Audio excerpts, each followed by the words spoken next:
Salut à tous. Bon bah, c'est que son time, hein. Émission exceptionnelle, 304 exceptionnelle, avec des invités exceptionnels. Voilà, hein, c'est parti. Ah non, c'est pas parti puisque j'ai pas fait avec le geste. Avec le geste. Voilà, c'est parti.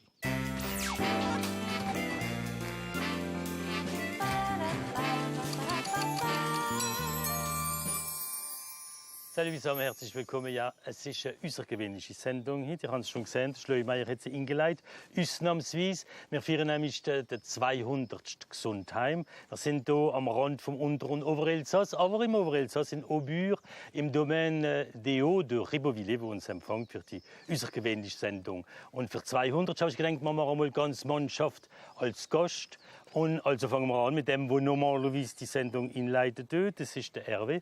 Der Hervé, wie lange gehörst du jetzt schon zu unserer Mannschaft? Ah, c'est ma 20e saison, je crois. 20 Saison, also 20 Jahre. Und redest immer nicht Elsässisch?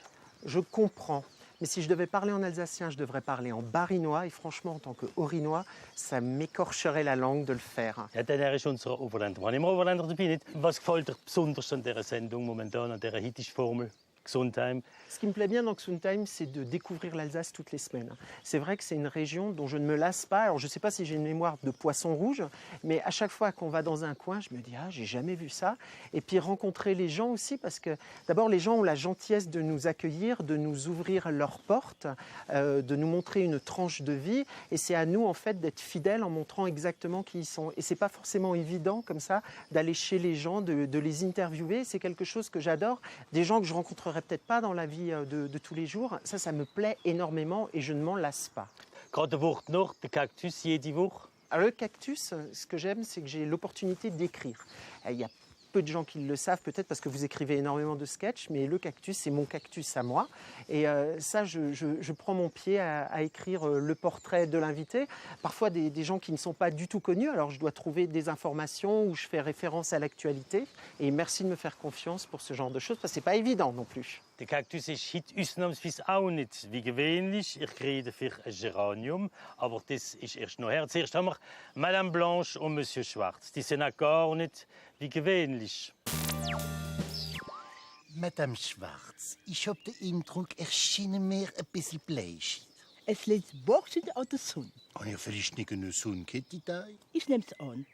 Oder kommt's vom Schatten von der Beine? Soll ich eventuell allmählich? Ich habe noch eine schöne Farbe heute. Schwarz beurteilen, ich sehe mich nicht. Schade. Da verfehlen Sie etwas. Sicher, aber ich kann auch nicht den ganzen Tag mit einem Spiegel rumlaufen. Sie können vielleicht nicht, mais vous en seriez capable. Dafür habe ich Sie. Wenn etwas nicht in Ordnung ist mit mir, weiss ich, dass Sie sofort reagieren. Allerdings. Aber ich kann auch nicht den ganzen Tag nur Sie betrachten. Warum nicht? Il y a autre chose à voir. Natur zum Beispiel. Wenn ich unbedingt Natur will, dann schaue ich doch einfach meine Natur. Ihre Natur kenne ich. Sie meinen, Sie kennen sie, aber man wird im Leben immer wieder überrascht. Stell ich vor, Sie überraschen mich hier und da. Sagen er, und je mehr Sie mich betrachten, je mehr wären Sie überrascht. Nein, da glaube ich gerade das Gegenteil. Aber was ist das Gegenteil? Plus je vous regarde, je weniger bin ich überrascht.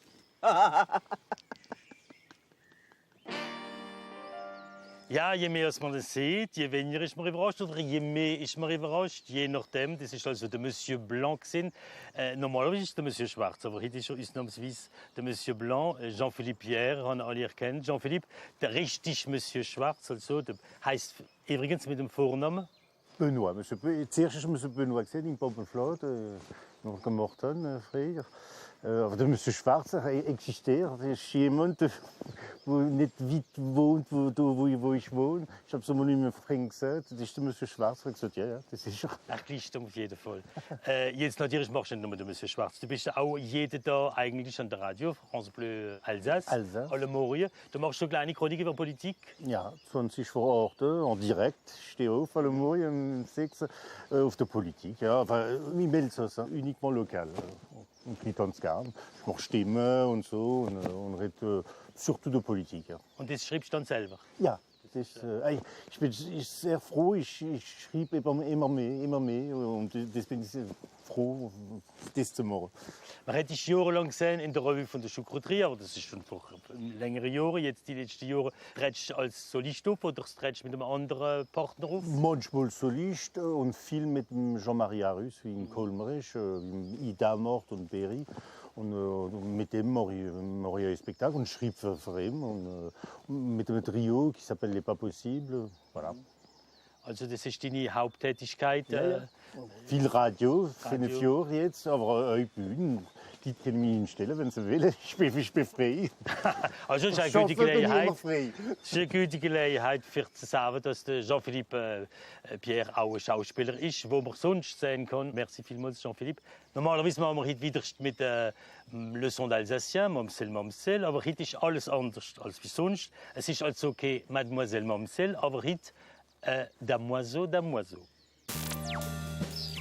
Gesundheit est une expression alsacienne très souvent utilisée par l'équipe de Gesundheim avant, pendant et à la fin du repas pour rendre hommage au terroir alsacien que l'on traduira par santé.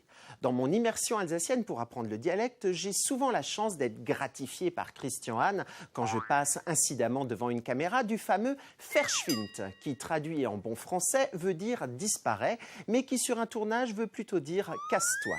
Autre expression très utile en voiture, apprise aux côtés de notre Drucker junior alsacien, le très joli fort du cul.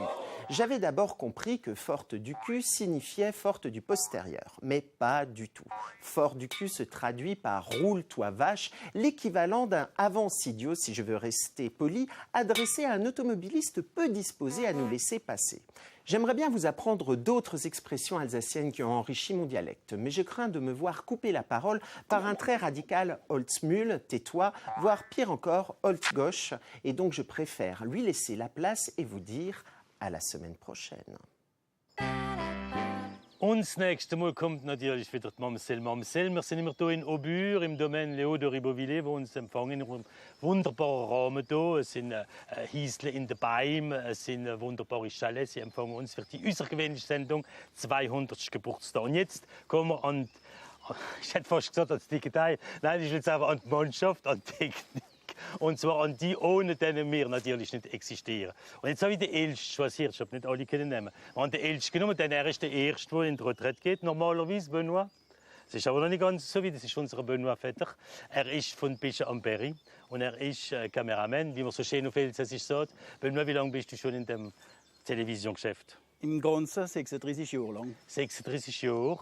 Welches sind die besonderen Schwierigkeiten, die man hat, wenn man die Sendung aufnehmen hier für einen Kameramann? Dass alles perfekt ist, im Vordergrund und im Hintergrund muss es so schön sein. Ein Haufen Dinge transportieren, die Füße, die Kamera rumschleifen, die Einlang, es ist sehr physisch. Wie viel wiegt so eine Kamera? 10 Kilo mit der Batterie. Wir haben auch Lichtmeister, die helfen. Es sind eine ganze Mannschaft, wir wiederholen es nicht genug. Welche sind die Schwierigkeiten, die man mit dem Licht hat? Dann changiert ständig, nicht? Ja, Usavani geht es als besser. Da il y a l'ambiance, la lumière du jour, on maîtrise mieux. Mais les lumières de l'intérieur sont plus complexes parce qu'il faut tout éclairer, les premiers, les détails, les petites touches de lumière qui rendent l'image un peu belle et voilà. Television, das ist natürlich ein Bild, es ist auch ein Ton. Merci an alle Tonleute, die uns helfen. Es ist das Licht, wir haben es gerade erwähnt. Man braucht sehr viele Leute, die da drumherum sind, die zu dieser Mannschaft gehören. Und einer, der die ganze Mannschaft wieder zusammenbringt, wie ein Schäferhund, der es alles holt, wenn wir es verloren haben, irgendwo in der Natur. Das ist unser Jean-Marc. Eine von der wichtigsten Sachen darf man nicht vergessen, nicht? Sie müssen doch auch essen, die ganzen Leute. Also müssen wir auch immer einen Ort finden, wo man essen kann. Das gehört auch dazu. Ja, enfin, bon, jetzt, ich mache ja schon 20 Jahre jetzt das Handwerk.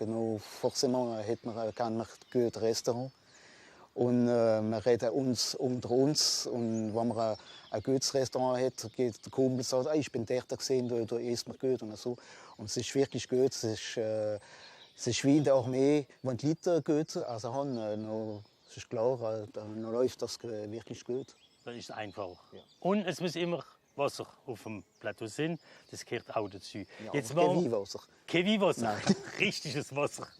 Jetzt geht es wieder, normalerweise hatten wir jetzt einen Kaktus, ich habe Ihnen gesagt vorher, es ist kein Kaktusit, es ist ein Geranium. Und rote mal, wer es präsentiert. Christian, Bravo. Je laisse le cactus à ceux qui n'ont pas la main verte et je le troque joyeusement contre un géranium, tant apprécié sous nos latitudes, tant et si bien qu'une maison alsacienne à colombage est indissociable du géranium. Parce qu'outre sa beauté, le géranium repousse le moustique Tantoni sous nos latitudes, mais lui aussi indissociable de notre chère Alsace, à tel point qu'il lui a donné l'un de ses super-héros, der Hans im Schnogeloch. Et moi, j'aime ça. Voilà 200 semaines que Xuntheim, tel un moustique invincible, s'introduit dans les maisons à colombage pour y faire une piqûre de rappel dominicale. Dans cette région étonnante vivent des gens incroyables. Qu'ils soient aujourd'hui remerciés, à commencer par vous, chers téléspectateurs d'ici et d'ailleurs, nos invités, les équipes de tournage, la direction de France 3 et enfin vous, Christian. Car vous, assurément, vous n'êtes pas un Hans im Schnogeloch, puisque vous savez très bien ce que vous voulez. Ja, das ist Kathi Berniger gewesen. Ist sie also auch in der Sendung. Und jetzt empfangen wir die Mamsel Mamsel. Bonjour, Christian. Wie geht's der Mamsel Ja, Mamsel? es geht dir wunderbar, wunderbar. Seit wann existiert jetzt die Mamsel Mamsel? Oh Jesus, die Mamsel Mamsel, das ist jetzt voll. Ich freue mich. Seit dem Jahr 2000. 99, 2000. Also ist sie schon so alt. Aber die ist nicht einmal in der Television. Die ist nicht nur an der Television, die ist auch auf der Beine. Ja, auf der Beine seit 2003, das Jahr mal. Und seitdem ist stand ich so auf alle Beine jetzt. Also auf alle Beine vom Elsass. Und das nächste Jahr geht sie auf New York. Das nächste Jahr geht es auf New York. Ja. Das ist ein Scoop. Ja. Im Also September 2015 geht sie auf New York und von New York hätte sie mich gern auf Castroville mitgenommen. Nicht? Ich wollte doch mal unbedingt und endlich die Talmuni von Castroville kennenlernen. Und in New York, muss man sagen, spielt sie nicht nur auf Französisch, sie spielt auch auf Englisch und auf Elsässisch. Ja, das hätte man mir halt verlangt, gell? Denn sie macht eine Fassung für die Elsässer von New York, Ja. muss man sagen. Und Ja, und die kennen noch so ziemlich Französisch. Enfin, aber die sind hoffentlich. manchmal mit Amerikanern Frauen geheiratet. Voilà, und die von Ja. Castroville, da hat er mir gesagt, du solltest das Spektakel auf Englisch machen. Und die elsässischen Wörter da natürlich, die verstehen sie dort. Die verstehen sie doch. Die Mamsel Mamsel ist auch eine Zeit lang am Radio, France Elsass. Ja, am Radio gesehen. Aber sie kommt jetzt wieder, aber wir wissen noch nicht genau, wie und wo und in welcher Form. Und dann hat es bei uns gegeben, aber das ist ja schon sozusagen vergriffen, so viel ich weiß. Ja. Sogar die zweite Auflage ist vergriffen, also Ja. braucht man kein Wort darüber zu verlieren. Nein, wir sollten wieder ein zweites machen, vielleicht nicht. Jetzt gehen wir zurück in Beim, denn wir sind hier in der Domaine de Ribeauvillé, da jetzt Hiesel in der Beim, da um uns herum. Das ist ganz speziell, kann man kommen für eine Woche oder nur für ein Wochenende. Dort treffen wir auch unter der Hiesel und unter der Beim allerdings der Monsieur Blanc und Madame Schwarz. Also Blanc und Schwarz. Madame Schwarz, tun Sie gern in den Bäumen rumklettern? Gern, c'est beaucoup dire. Mais je peux essayer. Und Sie? Was ist? Klettern Sie gern in den Bäumen rum? Oh ja, vous m'imaginez. Sehr gut. Je vous vois déjà. Ein richtiger Tarzan. Ein Tarzan? Oui, Tarzan bondissant de liane en liane. Madame Schwarz, wenn ich schon so auch Tarzan soll sein, dann aber der Akim. Der Akim? Warum der Akim? Ich finde, ich hab mehr etwas vom Akim. Ah bon, finde ich. Etwas vom Akim. Oder vielleicht lieber der Sambla. Der Zambla. Ich habe auch etwas vom Zambla. Ja, der Sambla ist doch als Ei in den Bäumen rumgeschwungen. Der hat aber lange Haare gehabt. Dann also doch lieber der Akim.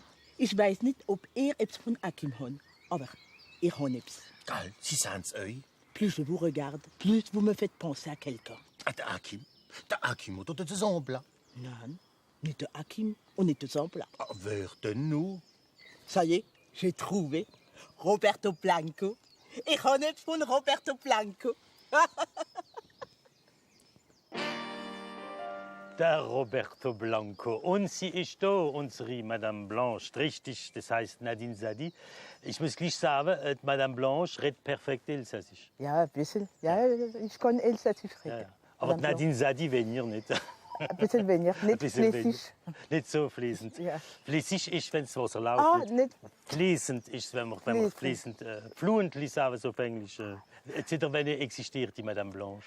Seit 92, avec les Scouts. Bei den Scouts einmal Aha. ist die Figur zum ersten Mal vorgekommen. Aber was man sagen muss, du bist natürlich komplette Schauspielerin. Du spielst nicht nur mit Madame Blanche, du spielst auch andere Rollen. Sehr viel mit Josiane Fritz. hast du Josiane gespielt. Fritz, ja. Et aussi Noir. Das ist jetzt das Letzte, das ist Ça, das c'est Jahr le dernier. rausgekommen. Oui. Oui, sur la peau noire. Être blanche à l'intérieur et noire dehors. Wie nimmst du das auf, wenn dich die Leute so anreden und sagen, ah, Madame Blanche, Madame Blanche? Dann muss man sagen, deine Figur ist sehr populär. Also, Ça fait très plaisir. Ça fait plaisir parce que je suis née ici, parce qu'il y a cette convivialité avec les personnes qui peuvent me voir à la télé. Et ils sont tous tellement heureux de voir une blague parler en alsacien. Et je suis très heureuse de pouvoir faire ce personnage et d'être proche, aussi proche des Alsaciens. En fait, voilà. jetzt kommen wir zu einer anderen Figur von unserer Sendung «Sondheim». Und nachher haben wir sogar die grosse Chance, ausnahmsweise für ihn einmal mit uns auf dem Plateau zu haben. Denn er ist sehr selten. Wir haben anhalten wie der Gribbel am Weih an seinem Altersheim, das ihn loslassen. Das ist der Monsieur Schleumeier mit der Marie-Ange natürlich, denn wir sitzen nicht eins ohne dem anderen.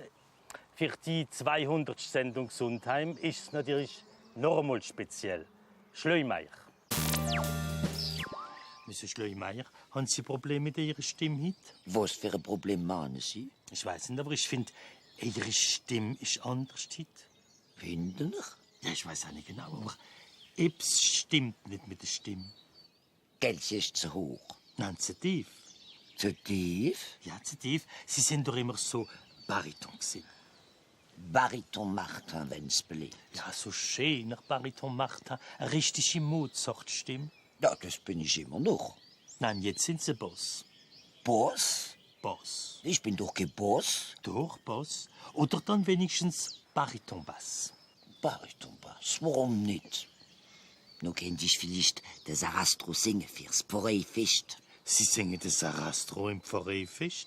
Oh, Isis und Osiris. Monsieur Schleumeier, Sie reden ja wie ein Ungläubiger. Ja, wo gar nicht. Ich glaub ja dran. Und Isis und der Osiris. Eine richtige Provokation, die Isis und der Osiris anzubeten am Pfarreisfest.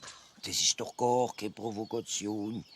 Isis und Osiris, so heißen unserem Pfarrer seine zwei Kotzen. Richtige Kotzen. Viecher? Ja, richtige Katzen sind tatsächlich Viecher. Und jetzt haben wir ihn endlich einmal live direkt mit uns in der Sendung. Es ist richtig, der echte Marcel Schleumeier. Es ist gar nicht so einfach gewesen, habe ich vorher gesagt. Der erste Hand, er sind so timid gewesen, ist nicht. Der Grede ist vom Altersheim raus. Erste Frage, Marcel, seit wann existiere ich eigentlich schon? Ich existiere jetzt schon seit 24 Jahren. 24 Jahre, ja, nun sind ihr ja gewissermaßen jünger wie ich. Natürlich bin ich jünger wie Sie, das sieht man doch. Ah, ja, findet ihr, man sieht's uns an. Ja, das hätte ich jetzt nicht gedacht, aber bon. Wie sind ihr eigentlich auf die Welt gekommen? Also wie sind ihr eigentlich ans Starlicht gekommen? Also angefangen habe ich bei der Scout. Jetzt so eine Figur wie Sie natürlich, die existiert nicht so nur vom Himmel runtergegriffen. Nicht? Da gehören schon ein paar Accessoires dazu. Explizieren uns das einmal, Marcel. Ja, für so eine Figur zusammenzustellen, da brauchst du ein Kostüm nicht. Der Mantel, der ist älter wie Sie. Dann habe ich noch von Ihrem Papa, der ist 1954. Jetzt dann gerne den Mantel schon, ja. Und die Kappe, die habe ich mal aufgehabt, so, hab sie gewaschen und wir haben kein Geld mehr an der Television, nicht? Filmen um das überall, so sieht man ist auch nicht mehr ins Spektakel so. Ja, das hat mich schon viel gefreut, wenn ich wieder mal auf der Bühne. Aber wissen Sie, das ist eine grosse Sache. In meinem Alter geht man nicht mehr so gerne allein auf der Bühne. Wenn ich meine Kollegen sehe, nicht, ich will keinen Namen nennen, aber die haben auch mehr manchmal. Ich denke also, die sollten es jetzt auch besser aufhören, als wie noch dabei als morgen auf einer Bühne. Nicht? Auf jeden Fall sage ich Ihnen vielmals merci, dass Sie den Weg gefunden haben bis zu uns hierher. Gut. Für ausnahmsweise mal mitzumachen an dieser außergewöhnlichen Sendung, der 200 Stunden Time. Wir sind hier in Aubure, in der Domaine des Hauts de Ribeauvillé. Jetzt gehen wir an einen anderen Teil von einer Televisionssendung, nämlich erstens einmal die macht, dass wir alle 10 Jahre jünger sind, selbst der Marcel. Und danach, dass das alles zusammenpasst, denn da haben wir einen, der das alles zusammenschneidet. Französisch sagt man ein Monteur, wir sagen ein Cutter dazu, das ist der Lionel Grandadon. Gleich treffen wir sie beide mit dem Hervé. Et oui, Christian, elle réalise un miracle toutes les semaines en nous rendant plus beaux et plus frais. C'est notre maquilleuse Nanda. Nanda, c'est quoi ton secret? Mon secret, c'est jamais sans ma baguette. La petite baguette magique, le pinceau. Pourquoi on doit maquiller les gens à la télévision? Ben, les gens en ville, naturellement, ils passent très bien. Mais à l'image, on a tous des petites imperfections. Il y a un petit bouton, une petite rougeur, une barbe naissante. Et tout ça, il faut l'estomper et ensuite, il faut bien poudrer pour pas que ça brille. Est-ce que tu utilises les mêmes produits que les femmes pour se maquiller au quotidien? Exactement. La seule différence, c'est que je fais beaucoup de mélanges. Contrairement à une femme dans la ville, elle va prendre le fond de teint. Et moi, je suis comme un cuisinier. Avec ces petites épices, je fais des mélanges pour trouver la teinte exacte. Oui, parce que quand on se fait maquiller, on a l'impression que tu es un peintre avec ces palettes de couleurs et tu mélanges sur ta main. Enfin, tu as une façon très particulière. Chacun a sa signature dans le maquillage? Ah, tout à fait. Chaque maquilleuse a ses petites épices si elle fait ses mélanges. Pour cette émission, tu as fait des maquillages très particuliers, par exemple pour JPP et Madame Blanche. Ah, je me suis éclatée dans cette émission grâce à Christian qui m'a donné la possibilité de faire une émission un peu spéciale pour Xun Time. Et ça a été un vrai plaisir de réaliser ça. Alors le maquillage nous rend plus beaux, mais autre étape importante dans la fabrication d'une émission, c'est le montage. Lionel Grandadon, tu es le monteur attitré de Xun Time. Combien de temps ça prend de monter une émission? Il faut à peu près 3 jours. Enfin 3 jours, j'ai 3 jours pour monter l'émission. Et par exemple pour Cactus et Mamzelle, il me faut une journée entière. Pour une émission qui dure 26 minutes à peu Exact, près. oui. Parce qu'il y a souvent les gens qui pensent qu'on travaille 26 minutes et après on ne travaille plus. Qu'est-ce que tu peux faire pendant le montage? Notamment pour cette séquence, il me faut à peu près 3 heures. Et je peux tourner les images, on peut se mettre à droite, à gauche, je peux les inverser, je peux les tourner. Et puis, Tu peux changer aussi un peu la lumière, tu peux nous rendre plus beaux, plus bronzés, on peut tricher? un petit peu, mais il faut que l'image soit quand même belle à la base. Mais sinon, je peux très bien rajouter un petit peu d'orange, un petit peu de bleu. Et si je bafouille, tu peux ôter les petites... Ah oui, petits bafouilles. ça les E. Ouais, ça arrive souvent, on les voit pas. Hein. Surtout chez toi. Ouais, alors qu'on parle naturellement, en fait, on est comme tout le monde, mais toi, tu arrives à nous rendre presque parfaits. Ouais. Voilà, en tous les cas, il faut toujours respecter le monteur parce que c'est lui qui a le droit de vie ou de mort sur votre travail, c'est lui qui a le dernier mot. Et puis la télé, en général, c'est un travail d'équipe, que ce soit la lumière, le son ou l'image. Ja, der Hervé Freitags, vergisst immer wieder, wer der Chef ist. Nicht der das letzte Wort hat, das bin ich normalerweise. Außer wenn mein Chef da ist. Und das ist Erich. Er ist da für die 200. Sendung. Patrice Schumacher. Mit einem so Namen ist man schneller normalerweise. Redet man auch Elsässisch? Ich rede besser Elsässisch, aber ich quatsch. Besser, dass ich rede. Er quatscht, wie er redet. Ja, Xun Time, das gehört zu den Sendungen, die viel elsässisch sind. Nicht? Man hört immer wieder den Vorwurf, wir haben nicht genug elsässische Sendungen. Was sagt der Chef dazu? Eh ben, il dit qu'il n'y en a jamais assez, mais il y en a déjà beaucoup sur France 3. On a Rundum, on a Xun Time, on a Goethe. En fait, finalement, dans les médias qui font de l'alsacien aujourd'hui, on est encore finalement les derniers à en faire à ce niveau-là. La télévision régionale occupe une place un peu à part dans le paysage audiovisuel français, puisque, contrairement à nos voisins allemands, elle n'est pas aussi présente que nous le souhaiterions et que nous pouvons l'observer chez les Allemands. C'est difficile à comparer avec l'Allemagne parce que, comme on dit en Alsace, c'est une question de Bolfer. Ah oui. Donc, wir haben noch 2 Minuten geredet, reden wir schon vom Pulver. Ja. Le budget, par exemple, de la SVR, c'est 3 fois le budget de tout le réseau régional de France 3. Donc on n'est pas du tout dans la même échelle. Maintenant, entre ce que fait l'Allemagne et ce que nous faisons sur France 3 Alsace actuellement, évidemment, il y a une marge de progression. On aimerait en faire plus encore de la télévision régionale. Et d'ailleurs, la ministre Aurélie Filippetti a lancé effectivement une réflexion sur le développement du réseau régional de France 3 et on espère que les conclusions seront très positives dans le sens qu'on espère. Ein richtiger Chef. Die Hoffnungen sind immer gut. Wie steht es mit den Hoffnungen mit Gesundheim? Es ist 200. Feiern wir in ein paar Jahren auch die 300. Sendung? Gesundheim, c'est typiquement une émission régionale, on sent sur l'entend, on allie humour, culture et surtout on va à la rencontre des gens, des Alsaciens. Et c'est comme ça qu'on aime la télévision régionale, lorsqu'elle sort de ses murs, lorsqu'elle va à la rencontre de la population. Cette population qui nous regarde d'ailleurs d'une façon très régulière sur l'antenne de France 3. Das wäre es auf jeden Fall für die heutige Sendung, 200.